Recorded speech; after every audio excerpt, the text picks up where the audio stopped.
Сіздерді Қазақ радиосының 100 жылдық мерейтойымен шын жүректен құттықтаймын. Қазақ радиосы 1921 жылы Орынбор қаласында алаш қайраткері Ахмет Байтұрсыновтың бастамасымен құрылып, хабар тарата бастады.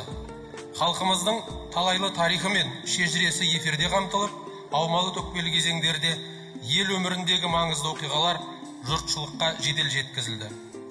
Әуе толқынында көптеген бағдарламалар төл мәдениетімізді насихаттауға, ана тілімізді дәріптеуге, ұлт санасын жаңғыртуға өлшеусіз үлес қосып, қазақ руханиятының алтын қорын қалыптастырды.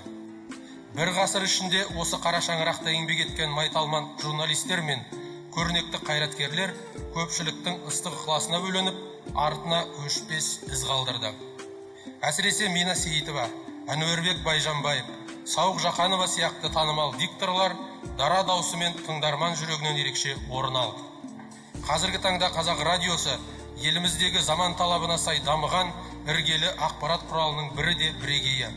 Ол әрқашан отандық медиа саласының кәсіпқой қызметкерлерінің ордасы болып келеді.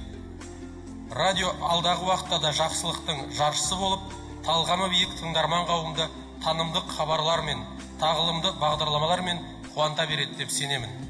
Осы қара шаңырақ әрдайым отандық бұқаралық ақпарат құралдар саласының көшбасшысы болып қала беруіне тілектеспін. Қазақ радиосының барша ұжымына мықты денсаулық, сарқылмас шығармашылық шабыт пен егемен еліміздің игілігі жолында қызметіне толағай табыс тілеймін. Нұрсұлтан Назарбаев.